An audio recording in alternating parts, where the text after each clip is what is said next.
சென்னை ஆழ்வார்பேட்டையில் உள்ள தொழிலதிபர் வீட்டில் சிலை தடுப்பு பிரிவினர் நடத்திய சோதனையில் மேலும் 34 ஐம்பொன் சிலைகள் கைப்பற்றப்பட்டுள்ளன. ஆழ்வார்பேட்டை முரேஷ் கேட் சாலையில் ஒரு பங்களாவில் இருந்து சில தினங்களுக்கு முன்பு பல கோடி ரூபாய் மதிப்புள்ள 50 சிலைகள் கைப்பற்றப்பட்டன.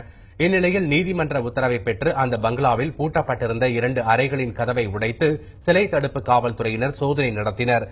இதில் மேலும் 34 ஐம்பொன் சிலைகள் 42 பழங்கால ஓவியங்கள் சிக்கியுள்ளதாக சிலை கடத்தல் தடுப்பு பிரிவு காவல்துறை ஐஜி பொன் மாணிக்கவேல் தெரிவித்தார்.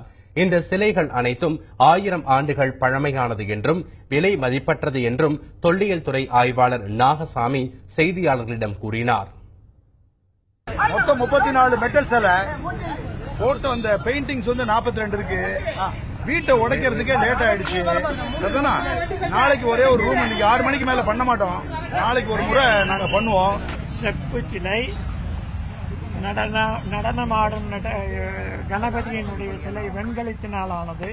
பெரும்பாலானவை இப்ப ஐம்பொன்னு சொல்கின்றார்களே, பழைய காலத்துல செப்பு திருமேனிகள் என்று சொல்வார்கள்.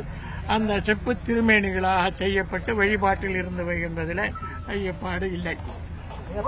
எவ்வளவு மதிப்பு இருக்கும்? 34 சிலைகளை இங்கே பிடித்து வைத்திருக்கின்றனர்.